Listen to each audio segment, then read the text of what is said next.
चलिए समझने की कोशिश करते हैं। क्या पढ़ेंगे हम लोग पढ़ेंगे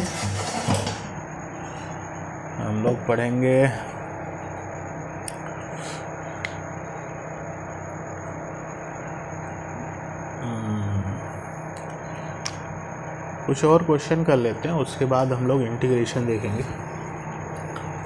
और क्वेश्चन जैसे क्वेश्चन दिया है, पहला देख लीजिए। मेटेलिक डिस्क, एक मेटेलिक डिस्क है, इज बीइंग हीटेड, उसको हीट किया जा रहा है,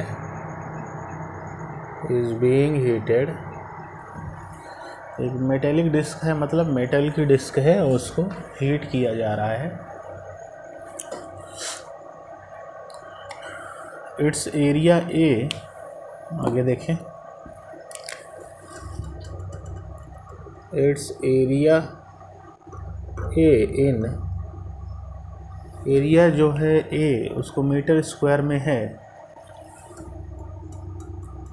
at any time T in second is given by.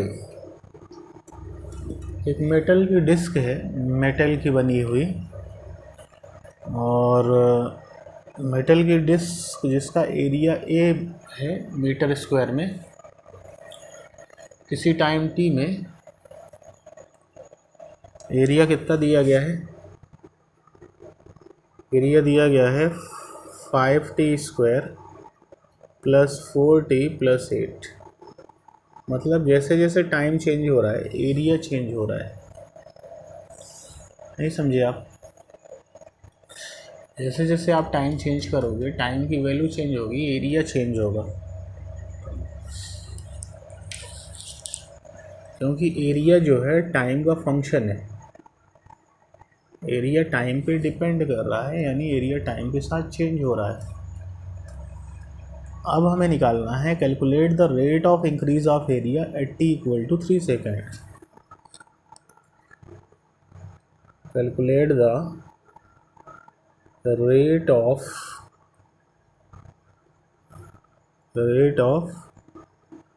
increase of area at t = 3 second. 3 second में एरिया में कितना इंक्रीज हुआ, ये हमें निकालना है। जब टाइम 3 सेकेंड हुआ तो एरिया के रेट में कितना इंक्रीमेंट हुआ, मतलब हमें क्या निकालना है, dA/dt, एरिया का rate of change with respect to time. ठीक है, इस रेट इसको क्या बोलते हैं, अगर मैं एरिया का डिफरेंशिएशन कर दूं टाइम के रिस्पेक्ट में, तो जब हम टाइम के रिस्पेक्ट में डिफरेंशिएशन करते हैं उसको बोलते हैं रेट। तो अगर आप टाइम के रिस्पेक्ट में डिफरेंशिएशन कर रहे हो तो उसको रेट बोलेंगे, तो ये बन गया rate of change of area. अगर आप टाइम के रिस्पेक्ट में डिफरेंशिएशन कर रहे हो तो वहाँ शब्द लगता है रेट, ऊपर एरिया है तो rate of change of area. अब यानी एरिया का डिफरेंशिएशन कर देंगे टाइम के रिस्पेक्ट में, तो एरिया की वैल्यू रखिए, एरिया की वैल्यू कितनी रखेंगे, 5t² + 4t + 8। अब ये 3 टर्म है तो इनका अलग अलग डिफरेंशिएशन हो जाएगा, 5t² का अलग हो जाएगा, 4t का अलग हो जाएगा, 8 का अलग हो जाएगा। अब यहाँ आइए, 5t² का जब करेंगे तो 5 बाहर आ जाएगा, t² का अलग होगा डिफरेंशिएशन, 4t का जब डिफरेंशिएशन करेंगे तो 4 अलग होगा और t का अलग होगा, और 8 का डिफरेंशिएशन अलग से करेंगे।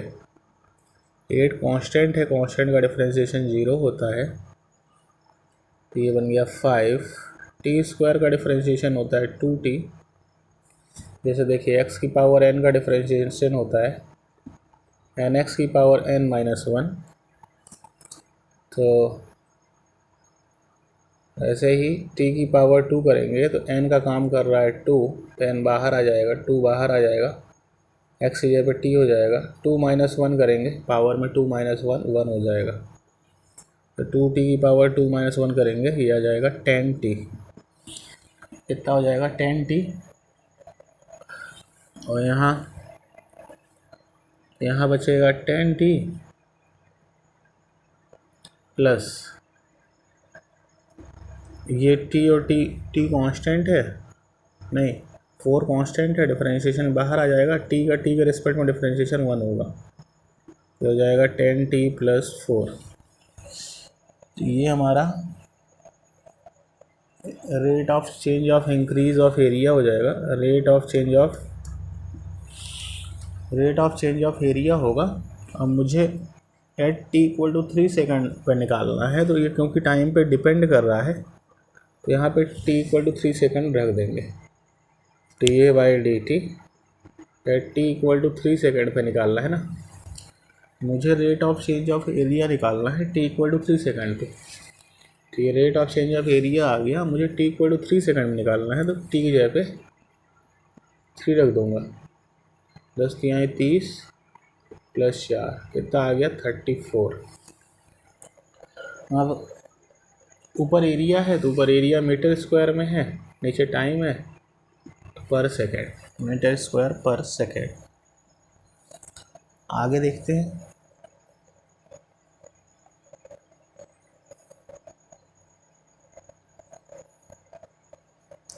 A particle start from origin with uniform acceleration। आगे देखिए, एक पार्टिकल स्टार्ट होता है ओरिजिन से एक यूनिफॉर्म एक्सेलरेशन से, जिसका डिस्प्लेसमेंट t सेकंड के बाद दिया है। तो डिस्प्लेसमेंट कितना दिया है 2 + 5t + t²। एक पार्टिकल कहाँ से स्टार्ट होता है, एक पार्टिकल स्टार्ट होता है ओरिजिन से और उसका डिस्प्लेसमेंट इतना दिया है, यानी उसका एक्स क्या है डिस्प्लेसमेंट, उसका डिस्प्लेसमेंट टाइम के साथ इस तरह से चेंज हो रहा है। ठीक है, अब हमें क्या निकालना है, हमें निकालना है उसकी इनिशियल वेलोसिटी है t = 4 सेकंड, यूनिफॉर्म एक्सेलरेशन। तो इनिशियल वेलोसिटी निकालना है, इनिशियल वेलोसिटी मतलब जब टाइम 0 रहेगा तब उसकी वेलोसिटी, इनिशियली क्या होगा t = 0 सेकंड होगा ना। इनिशियल वेलोसिटी का मतलब क्या हुआ, जब टाइम 0 है तो ये डिस्प्लेसमेंट है, और डिस्प्लेसमेंट को टाइम से डिफरेंशिएट कर देंगे तो वेलोसिटी आ जाएगी। ये जो डिस्प्लेसमेंट है ये टाइम पे डिपेंड कर रहा है, इस डिस्प्लेसमेंट को जब टाइम से डिफरेंशिएट कर देंगे तो हमें वेलोसिटी मिल जाएगी। तो चलिए डिफरेंशिएट कर देते हैं, तो डिस्प्लेसमेंट की जगह पे रखेंगे 2 + 5t + t²। इनका अलग अलग डिफरेंशिएशन हो जाएगा, जब बीच में प्लस वगैरह होता है तो अलग अलग डिफरेंशिएशन हो जाता है। तो 2 का डिफरेंशिएशन अलग हो जाएगा, 5t का डिफरेंशिएशन अलग हो जाएगा, t² का डिफरेंशिएशन अलग होगा। 2 कांस्टेंट है, कांस्टेंट का डिफरेंशिएशन 0, 5 बाहर आ जाएगा, t के रिस्पेक्ट में डिफरेंशिएशन 1 हो जाएगा। 5 बाहर क्यों आएगा, क्योंकि 5 कांस्टेंट है, कांस्टेंट चीज़ें बाहर आ जाती है। और t² का अभी हम बताएं 2t होता है, ये हो गया 5 × 1 + 2t, ये हो गया 5 + 2t। अब ये डिस्प्लेसमेंट का डिफरेंशिएशन किए हैं तो ये वेलोसिटी आएगा कि नहीं आएगा, बिल्कुल आएगा। अब मुझे वेलोसिटी कितने सेकंड पे निकालना है, मुझे वेलोसिटी इनिशियल निकालना है, मुझे वेलोसिटी इनिशियल वेलोसिटी पूछा था, इनिशियल वेलोसिटी, और क्या पूछा था, वेलोसिटी एट t = 4 सेकंड पे पूछा था, और यूनिफॉर्म एक्सेलरेशन पूछा था। क्या पूछा था, यूनिफॉर्म एक्सेलरेशन। इनिशियल वेलोसिटी पूछा है तो मैं t = 0 रख दूँ, तो 5 + 2 × t की जगह पे 0 रख देंगे, ये 5 मीटर/सेकंड हो जाएगा। फिर मुझे कौन सी वेलोसिटी पूछा है, फिर मुझे पूछा है वेलोसिटी है t इक्वल टू 4 सेकेंड, तो वेलोसिटी यहाँ लिखेंगे t equal to 4 second. t equal to 4 second में वेलोसिटी कितना होगा 5 + 2 इंटू टाइम की जगह 4 रख देंगे तो हो जाएगा 5 + 4 = 8, 8 5 13 मीटर पर सेकंड हो जाएगा। क्लियर है। अब मुझे पूछ रहा है यूनिफॉर्म एक्सेलरेशन और डिस्प्लेसमेंट। अब डिस्प्लेसमेंट पूछा है, बोल रहा है displacement at t equal to 5 second. तो ये देखिए डिस्प्लेसमेंट टाइम पे डिपेंड कर रहा है, तो displacement t equal to 5 second पे रख दूंगा 2 + 5 इंटू टी की जगह 5 + t² यानी 5 का स्क्वायर कितना हो जाएगा 2 + 5 5 = 25 + 5 का स्क्वायर 25, 25 25 50 2 52, और ये क्योंकि डिस्प्लेसमेंट है तो मीटर में आएगा। आगे देखें, यूनिफॉर्म एक्सेलरेशन निकालना है, तो अगर मैं वेलोसिटी को डिफरेंशिएट कर देता हूँ, वेलोसिटी कितना आया है, अगर इसी वेलोसिटी को मैं टाइम के रिस्पेक्ट में डिफरेंशिएट कर देता हूँ तो एक्सेलरेशन आ जाएगा। तो वेलोसिटी की वैल्यू रख लीजिए, वेलोसिटी की वैल्यू कितना रखेंगे, वेलोसिटी की वैल्यू रखेंगे 5 + 2t। अब इनका अलग अलग डिफरेंशिएशन हो जाएगा, 5 का अलग हो जाएगा और डिफरेंशिएशन ऑफ 2t अलग हो जाएगा। कांस्टेंट का डिफरेंशिएशन 0 होता है, 2 बाहर आ जाएगा और t के रिस्पेक्ट में डिफरेंशिएशन 1 हो जाएगा। 2 × 1 = 2 मीटर पर सेकेंड हमारा आंसर आ जाएगा। अब चलिए समझते हैं आगे क्या समझेंगे। आगे समझेंगे इंटीग्रेशन। क्या समझेंगे, इंटीग्रेशन। अब इंटीग्रेशन हम सीखने जा रहे हैं। तो इंटीग्रेशन क्या है, the process of integration is just reverse of differentiation. जो इंटीग्रेशन की प्रोसेस है वो जस्ट रिवर्स ऑफ डिफरेंशिएशन है। ये सिंबल यूज होता है इंटीग्रेशन का। इंटीग्रेशन का मतलब होता है समेशन, इंटीग्रेशन का मतलब होता है समेशन, समेशन यानी जोड़। इंटीग्रेशन का मतलब होता है समेशन, समेशन मतलब जोड़। तो ये सिंबल इंटीग्रेशन का यूज़ होता है किसी भी फंक्शन को इंटीग्रेट करने के लिए, ये सिंबल का हम यूज़ करते हैं। तो to integrate any function we use this symbol. किसी भी फंक्शन को इंटीग्रेट करने के लिए हम इस सिंबल का यूज़ करते हैं। ठीक है, ठीक है। If f(x) is the differential coefficient and function f(x) with respect to x, then dy/dx equal to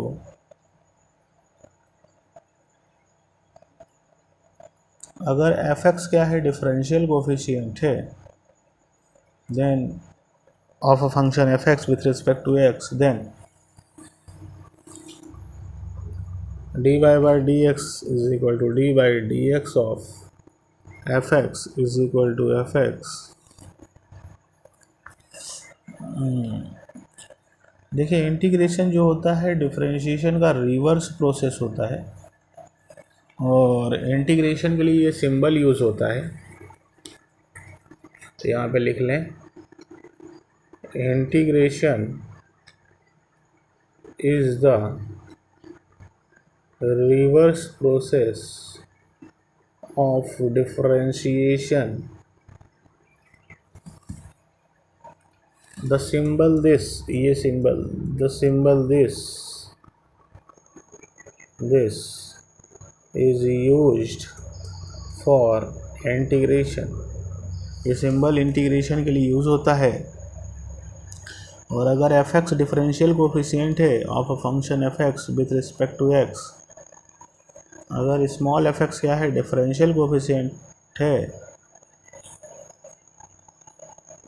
capital F X function का एक्स के रिस्पेक्ट में, then dy equal to F X into D x.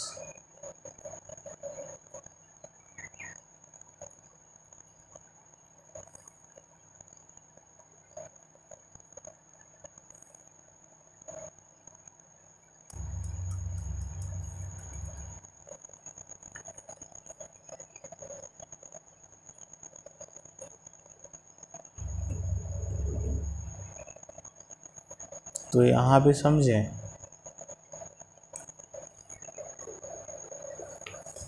क्या समझेंगे?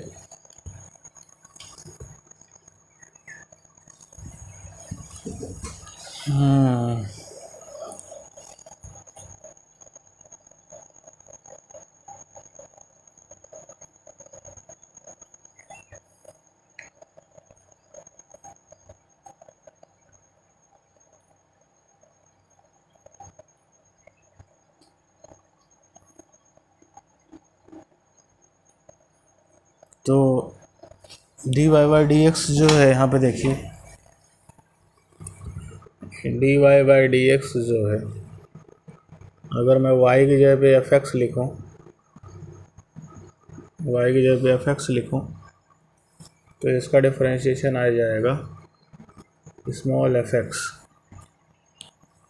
ठीक है, मैं मान लूँ कैपिटल एफ एक्स का जो डिफरेंशिएशन है वो स्मॉल एफ एक्स है। क्लियर है? मैं ऐसा मान रहा हूँ कि कैपिटल एफ एक्स का डिफरेंशिएशन स्मॉल एफ एक्स है। ठीक है, तो इससे डी वाई कितना आएगा? डी वाई आ जाएगा, इसको उधर ले जाइए, तो डी वाई हो जाएगा F X into D x. हो जाएगा कि नहीं? बिल्कुल हो जाएगा। अब अगर मैं इसको जोड़ देता हूँ, समेशन लगा, ये समेशन कहलाता है। समेशन मतलब जोड़ना। अगर मैं ऐसे डी वाई को जोड़ दूँ तो इसका जोड़ आ जाएगा F X into D x का जोड़ आ जाएगा, बिल्कुल आ जाएगा। और ये डी वाई अगर मुझे निकालना था तो इसका गुणा इससे हो गया था, इसके बराबर भी तो आएगा।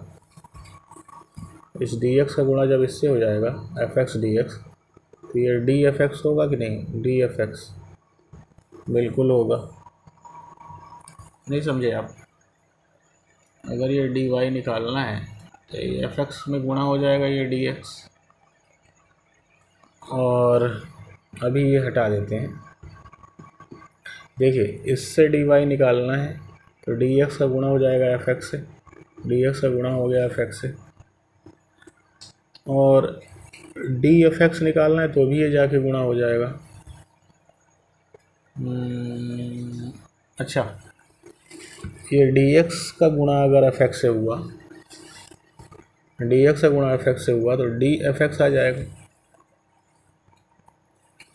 डी एक्स उधर जाके गुणा होगा, ये देखिए डी एक्स एफ एक्स से जब गुणा हुआ तो ये डी कैपिटल एफ एक्स आएगा। स्मॉल एफ एक्स से गुणा हुआ, स्मॉल एफ एक्स से डी एक्स का गुणा हुआ तो डी कैपिटल एफ एक्स आ गया, डी कैपिटल एफ एक्स आ गया, ये डी वाई हो गया। ठीक है, अब मैं क्या करता हूँ, इसमें समेशन लगा देता हूँ। ये समेशन का सिंबल होता है, समेशन डी वाई। समेशन मतलब जोड़। ये समेशन एफ एक्स से डी एक्स हो जाएगा, और इसमें भी समेशन लग जाएगा, समेशन डी एफ एक्स हो जाएगा। तो when d x approaches to zero summation is replaced by, जब ये डी एक्स की वैल्यू अप्रोच करेगी, टेंस टू ज़ीरो होगी, तो ये समेशन जो है इंटीग्रेशन में रिप्लेस हो जाएगा। जब ये डी एक्स की वैल्यू जीरो को अप्रोच करेगी, when d x is approaches to zero this summation is replaced by integration, ये समेशन इंटीग्रेशन से रिप्लेस हो जाएगा, और ये बन जाएगा integration f x d x, और ये हो जाएगा, और ये फंक्शन का इंटीग्रेशन हो जाएगा कैपिटल एफ एक्स, इसको हम फर्स्ट मान लेते हैं, ठीक है। तो यहाँ पे एफ एक्स डी एक्स क्या कहलाएगा, integral, integral of F x d x. इसको क्या पढ़ते हैं, इसको पढ़ते क्या हैं, इसको पढ़ते हैं, इसको लिख लें, ये इसको पढ़ते हैं integral of F x d x. F x d x का जो इंटीग्रल होगा, इंटीग्रल मतलब इंटीग्रेशन होगा, वो क्या होगा, इसको क्या पढ़ते हैं, इसको क्या पढ़ते हैं, integral of F x d x. F x d x का ये जो इंटीग्रल है, इंटीग्रेशन को इंटीग्रल बोलते हैं, ठीक है।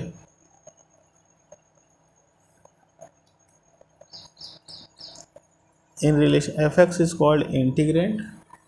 यहाँ पे ये जो एफ एक्स है, ये एफ एक्स, इसको बोलते हैं integrand,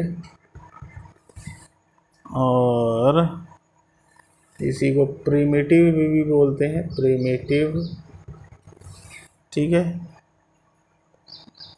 F x called integrand of F x, f x is called integrand and F x is called integral. और इसकी वैल्यू हम कैपिटल एफ एक्स माने हैं, इसको बोलेंगे इंटीग्रेंड, और इसको बोलेंगे, इसको क्या बोलेंगे,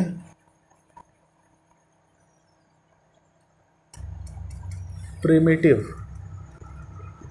इंटीग्रेशन को प्रिमिटिव भी बोलते हैं। तो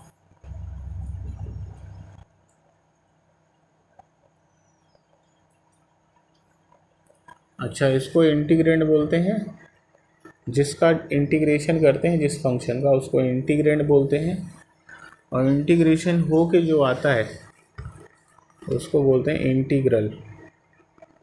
स्मॉल एफ एक्स का हम इंटीग्रेशन किए हैं, स्मॉल एफ एक्स को हम इंटीग्रेंड बोलेंगे, और इसका इंटीग्रेशन जो निकल के आएगा, स्मॉल एफ एक्स का इंटीग्रेशन कर रहे हैं तो स्मॉल एफ एक्स को इंटीग्रेंड बोलेंगे, और इसका इंटीग्रेशन जो निकल के आएगा उसको बोलेंगे, उसको बोलेंगे इंटीग्रल, ठीक है। जिसका इंटीग्रेशन कर रहे हैं वो इंटीग्रेंड है, और जो इंटीग्रेशन हो के आ रहा है वो इंटीग्रल है, या इसी को हम प्रिमिटिव कहते हैं, प्रिमिटिव। की क्लियर है, बिल्कुल clear. The integration f x with respect to x is capital F x. F x का इंटीग्रेशन, ये देखिए स्मॉल एफ एक्स का इंटीग्रेशन इस स्मॉल एक्स के रिस्पेक्ट में कैपिटल एफ एक्स आ रहा है कि नहीं आ रहा है। स्मॉल एफ एक्स का इंटीग्रेशन, स्मॉल एफ एक्स का इंटीग्रेशन एक्स के रिस्पेक्ट में कैपिटल एफ एक्स आ रहा है, ठीक है। स्मॉल एफ एक्स का इंटीग्रेशन स्मॉल एक्स के रिस्पेक्ट में कैपिटल एफ एक्स आ रहा है, ठीक है। Thus the integration of f(x) with respect to x is capital F(x). Small f x का इंटीग्रेशन x के रिस्पेक्ट में कैपिटल एफ एक्स है। तो integration of small f x with respect to x, small x, is capital F x, ठीक है। It is important to note that sigma is used for summation of discrete value while sign integration is used for summation of continuous function।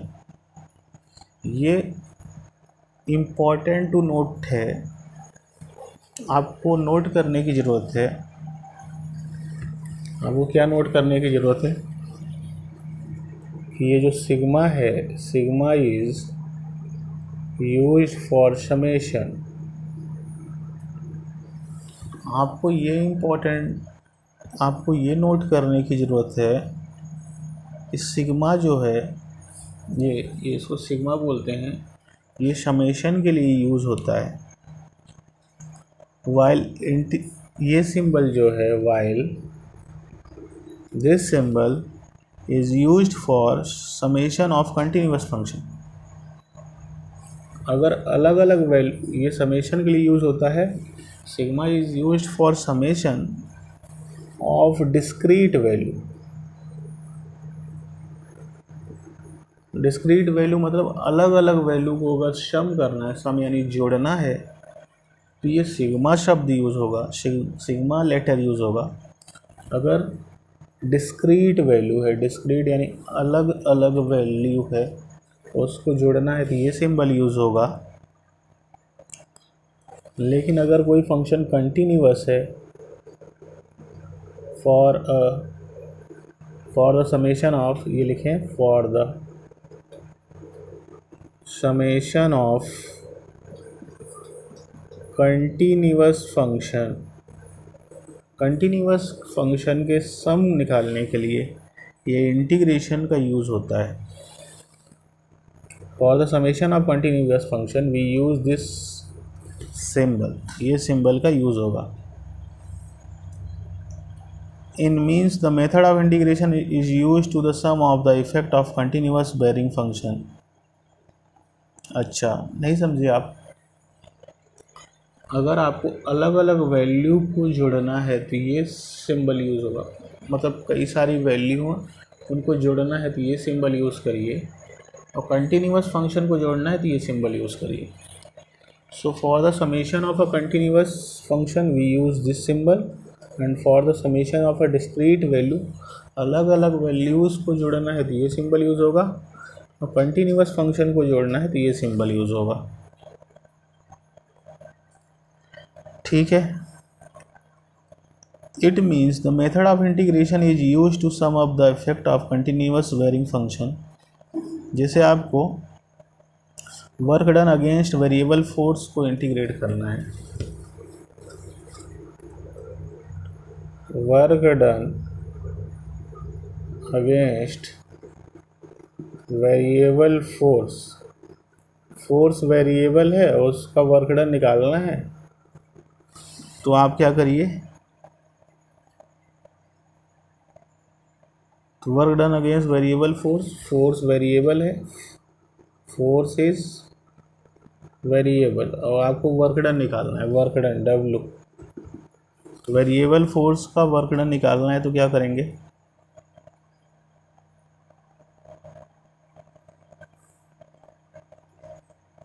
अगर आपको variable force का work done निकालना है, तो it is to noted that ordinary algebra do not provide any method to sum up the effect of varying function.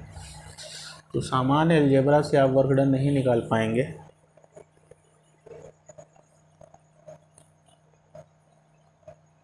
तो वाइल्स ये symbol जो use होता है, ये इंटीग्रेशन के लिए यूज़ होता है।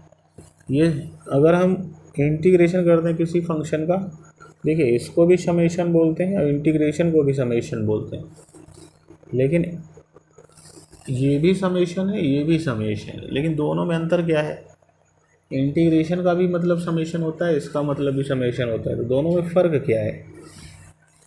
ये जो समेशन है, दिस समेशन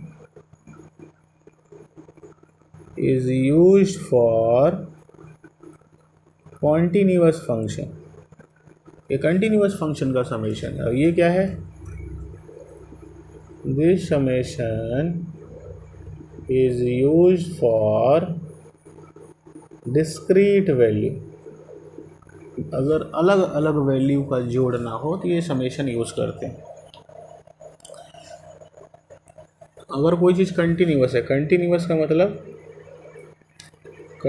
का मतलब जिसको ड्रॉ करने के लिए पेन उठाने की ज़रूरत न पड़े। जैसे देखिए ये कर्व ड्रॉ कर रहे हैं, क्या हमें पेन उठाना पड़ रहा है, नहीं पड़ रहा है, तो ये फंक्शन क्या है, this function is continuous function. Clear है? तो अगर आपको वर्क डन करना है वेरिएबल फोर्स का, वर्क डन चाहिए वेरिएबल फोर्स का, तो फोर्स को डिस्प्लेसमेंट से मल्टीप्लाई करा के इंटीग्रेट कर दो तो वर्क डन आ जाएगा। फोर्स को डिस्प्लेसमेंट से मल्टीप्लाई करा के इंटीग्रेट कर दो, वर्क डन आ जाएगा। तो हो जाएगा work done by variable force. Clear है? It is to be noted that ordinary algebra do not provide any method to sum up the effect of variable. Ordinary algebra कोई method नहीं देता है जिससे कि हम जोड़ सकें। फंडामेंटल फार्मूले ऑफ इंटीग्रेशन आगे लिख लें। फंडामेंटल फार्मूले ऑफ इंटीग्रेशन, इंटीग्रेशन के फंडामेंटल फार्मूले हम देखने जा रहे हैं। ये देखिए,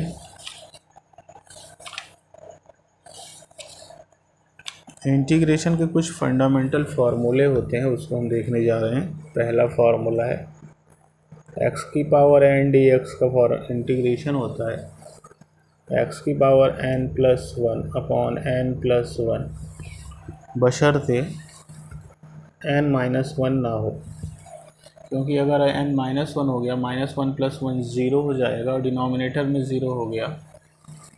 अगर ये डिनोमिनेटर में -1 + 1 हो गया तो वैल्यू 0 हो जाएगी, और डिनोमिनेटर जब 0 हो जाता है तो वैल्यू इनफाइनाइट हो जाती है, और इनफाइनाइट मैथ में डिफाइंड नहीं है। इसको इनफाइनाइट बने रहने के लिए ये जो n की वैल्यू है ये कभी भी -1 नहीं होनी चाहिए, क्योंकि अगर ये -1 हुई तो -1 + 1 0 हो जाएगा, डिनोमिनेटर 0 होने से वैल्यू इनफाइनाइट हो जाएगी, और इनफाइनाइट मैथ में डिफाइंड नहीं होता। अगर आपको dx का इंटीग्रेशन करना है तो इसका इंटीग्रेशन आता है x। अगर हम कई सारे dx जोड़ते जाएंगे तो उसका इंटीग्रेशन होता है x। अब सवाल ये उठता है कि ये dx का इंटीग्रेशन x कैसे होता है। तो देखिए dx का इंटीग्रेशन x कैसे होता है। मैं यहाँ पे x की पावर 0 मान लूँ, मैं यहाँ पे x की पावर 0 मान लूँ। जैसे देखिए ये dx लिखा है, इसको मैं 1 dx बोल सकता हूँ। यहाँ कुछ नहीं है, मतलब 1 मान सकता हूँ, बिल्कुल मान सकता हूँ। और 1 को मैं x की पावर 0 ले सकता हूँ। भाई किसी की पावर 0 1 होता है, बिल्कुल ले सकते हैं। तो ये कितना हो जाएगा, अब किसी की पावर 0 1 होता है, अब ये x की पावर 0 है, तो क्या हो जाएगा, x की पावर n लगाएंगे तो x की पावर n 0 है तो 0 + 1 अपॉन 0 + 1, ये हो जाएगा x की पावर 1 अपॉन ये 1, जिसको मैं x बोल दूँगा। और हर इंटीग्रेशन में एक कांस्टेंट लगता है, जिसको इंटीग्रेशन कांस्टेंट बोलते हैं, तो ये +c लगा दीजिएगा। c को बोलते हैं इंटीग्रेशन कांस्टेंट, हर इंटीग्रेशन में इसको आप लगा दीजिए। इंटीग्रेशन करने के बाद जिसका इंटीग्रेशन करते हैं, जैसे यहाँ x की पावर n का इंटीग्रेशन किए हैं, ये इंटीग्रेशन का सिंबल है, इसको बोलते हैं इंटीग्रैंड। और जो इंटीग्रेशन हो के आता है इसको बोलते हैं इंटीग्रैंड, नहीं इसको बोलते हैं इंटीग्रल, या इसी को क्या बोलते हैं, प्रिमिटिव। क्लियर है? जिसका इंटीग्रेशन करते हैं उसको इंटीग्रैंड, और जो इंटीग्रेट होके आता है उसको इंटीग्रल या प्रिमिटिव कहते हैं। क्लियर है? कहीं कोई दिक्कत है? तो यहाँ पे इंटीग्रैंड क्या है, 1 है, 1 यानी x की पावर 0 है, और इंटीग्रेट होके क्या आया है, x आया है +c। आगे देखें तो ये फार्मूला हो गया। आगे कुछ फार्मूलेज देख लेते हैं। अगर आपको u + v dx का इंटीग्रेशन करना है u प्लस वी एक्स के रिस्पेक्ट में इंटीग्रेशन करना है, u का इंटीग्रेशन एक्स के रिस्पेक्ट में अलग हो जाएगा और v का इंटीग्रेशन एक्स के रिस्पेक्ट में अलग हो जाएगा। तो अगर u प्लस वी का इंटीग्रेशन करना है एक्स के रिस्पेक्ट में, तो u का इंटीग्रेशन एक्स के रिस्पेक्ट में अलग कर दीजिए और v का इंटीग्रेशन एक्स के रिस्पेक्ट में अलग कर दीजिए। आगे देखिए चौथा पॉइंट, अगर सी यू का इंटीग्रेशन एक्स के रिस्पेक्ट में करना है, सी कांस्टेंट है, कांस्टेंट जब वेरिएबल, देखिए अब हम कैसे जानेंगे कि वेरिएबल ऑफ द डिफरेंशिएशन क्या है। तो जिसके रिस्पेक्ट में कर रहे हैं वही वेरिएबल ऑफ द डिफरेंशिएशन है। हम किसके रिस्पेक्ट में कर रहे हैं, एक्स के रिस्पेक्ट में कर रहे हैं, तो x variable of the differentiation integration कहलाएगा। यहाँ पे हम इंटीग्रेशन एक्स के रिस्पेक्ट में कर रहे हैं, तो एक्स जो होगा वेरिएबल ऑफ द इंटीग्रेशन कहलाएगा। क्लियर है? ये बताता है कि किसके रिस्पेक्ट में इंटीग्रेट हो रहा है। तो यहाँ पे एक्स के रिस्पेक्ट में हो रहा है, तो एक्स क्या है, वेरिएबल ऑफ द इंटीग्रेशन है। क्लियर है? आगे समझें। तो अगर मुझे u प्लस वी का इंटीग्रेशन करना है एक्स के रिस्पेक्ट में, तो u और बीच में प्लस माइनस हो तो इनका अलग अलग इंटीग्रेशन हो जाता है। आगे समझें। अगर सी यू का इंटीग्रेशन करना है एक्स के रिस्पेक्ट में, तो सी को बाहर निकाल लेंगे, यू का इंटीग्रेशन कर देंगे बस। जैसे ये सी यू डी एक्स लिखा है, तो u का इंटीग्रेशन करना है एक्स के रिस्पेक्ट में, और c कांस्टेंट है, तो कांस्टेंट अगर वेरिएबल के साथ प्रेजेंट होता है, कांस्टेंट को बाहर निकाल लेते हैं, सिर्फ u का इंटीग्रेशन करते हैं। तो where c is a constant and u is a function of x। c क्या है, कांस्टेंट है, u क्या है, फंक्शन ऑफ x। आगे देखें, पांचवा पॉइंट देखें, अगर आपको सी एक्स की पावर n का इंटीग्रेशन करना है, c क्या है, कांस्टेंट है, कांस्टेंट बाहर आ जाएगा, x की पावर n बस का इंटीग्रेशन होगा। देखिए x के रिस्पेक्ट में कर रहे हैं, तो जो x से रिलेटेड टर्म होगा वो वेरिएबल कहलाएगा। मैं किसके रिस्पेक्ट में इंटीग्रेट कर रहा हूँ, x के रिस्पेक्ट में। देखिए dx बताता है, ये dx बताता है, ये होता है वेरिएबल ऑफ द इंटीग्रेशन। ये क्या होता है, वेरिएबल ऑफ द इंटीग्रेशन। तो वेरिएबल ऑफ द इंटीग्रेशन क्या है, x है, और फंक्शन क्या है, सी एक्स की पावर n है। c क्या है, कांस्टेंट है, कांस्टेंट जब भी वेरिएबल के साथ रहेगा कांस्टेंट बाहर आ जाएगा, तो कांस्टेंट बाहर आ जाएगा। सी एक्स की पावर n का इंटीग्रेशन कितना हो जाएगा, एक्स की पावर n का इंटीग्रेशन हम पढ़े हैं, एक्स की power n plus one upon n plus one. ठीक है? आगे देखें छठवां, नेक्स्ट फार्मूला, अगर x की पावर माइनस वन हो dx। अब देखिए हमने बोला था कि x की पावर n का इंटीग्रेशन x की power n plus one upon n plus one होता है when n does not equal to minus one, जब n माइनस वन ना हो। तो ऐसे ही x की पावर ये n है, n यहाँ पे माइनस वन है, और अगर n माइनस वन है तो इसका इंटीग्रेशन में ये वाला फार्मूला तो नहीं लगेगा, क्योंकि माइनस वन प्लस वन जब यहाँ रखेंगे ज़ीरो हो जाएगा और डिनोमिनेटर ज़ीरो हो जाएगा। मैथ में डिनोमिनेटर ज़ीरो होने से वैल्यू इनफाइनाइट हो जाती है, तो यहाँ पे तो n का फार्मूला नहीं लगेगा। तो फिर इसको क्या करेंगे, ये माइनस वन है, नीचे ले आएंगे, वन बाई एक्स हो जाएगा, और वन बाई एक्स का इंटीग्रेशन होता है लॉग मॉड एक्स लिखेंगे। वन बाई एक्स का इंटीग्रेशन होता है लॉग मॉड एक्स लिखेंगे। ठीक है? e की पावर x का इंटीग्रेशन होता है x के रिस्पेक्ट में e की पावर x। एक चीज़ का ध्यान रखिएगा, e की पावर x को बोलते हैं एक्सपोनेंशियल फंक्शन। क्या बोलते हैं, ई की पावर एक्स को क्या बोलते हैं भाई, एक्सपोनेंशियल फंक्शन। क्लियर है? ई की पावर एक्स को क्या बोलते हैं, एक्सपोनेंशियल फंक्शन। ठीक है, कहीं कोई प्रॉब्लम?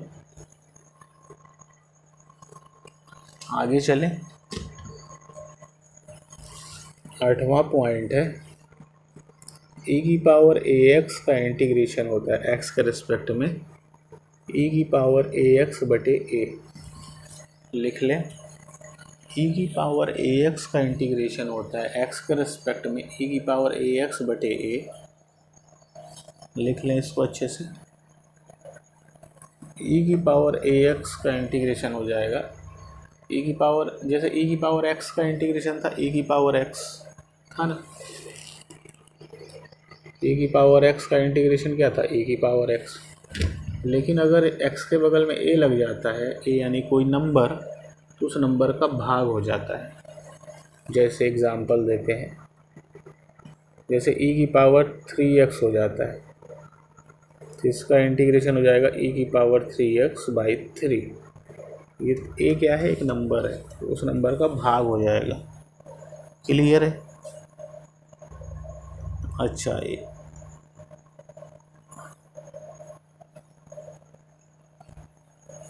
नेक्स्ट 9वां पॉइंट देखते हैं। अगर मुझे ए की पावर एक्स का इंटीग्रेशन निकालना है एक्स के रिस्पेक्ट में, ए की पावर एक्स बटे लॉग ए बेस ई हो जाएगा। अगर मुझे ए की पावर एक्स का इंटीग्रेशन निकालना है, ये क्या है सिंबल, ये इंटीग्रेशन का है। ए की पावर एक्स का अगर मुझे इंटीग्रेशन निकालना है एक्स के रिस्पेक्ट में, ए की पावर एक्स बटे लॉग ए बेस ई हो जाएगा। क्लियर है? अगर मुझे ए की पावर एक्स का इंटीग्रेशन निकालना है एक्स के रिस्पेक्ट में, तो ये हो जाएगा ए की पावर एक्स बटे लॉग ए बेस ई। ठीक है ना? आगे चलते हैं। अगर मुझे साइन एक्स का इंटीग्रेशन निकालना है एक्स के रिस्पेक्ट में, तो ये माइनस कॉस एक्स होता है। याद कर लें, साइन एक्स का इंटीग्रेशन निकालना है तो माइनस कॉस होता है।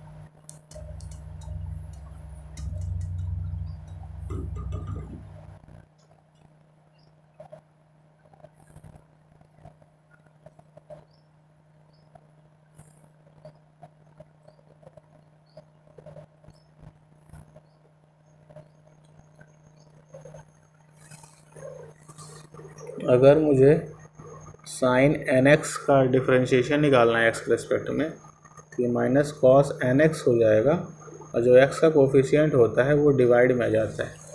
तो एक्स का कोफिशिएंट क्या है, एन डिवाइड में आ जाएगा।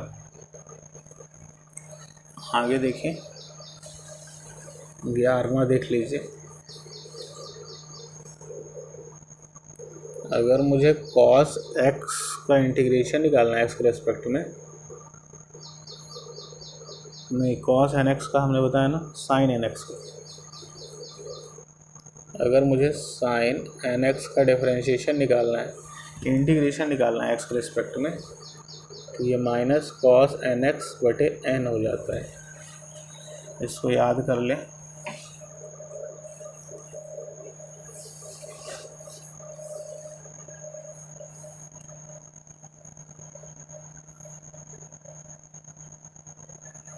ये 11वां देख लें, कॉस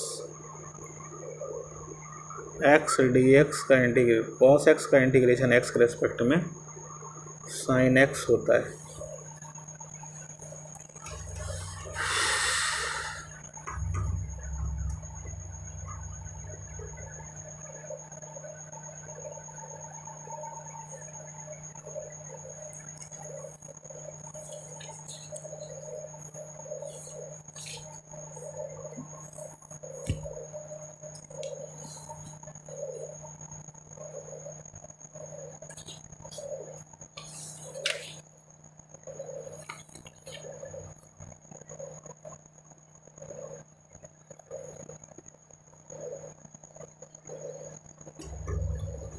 और समझे?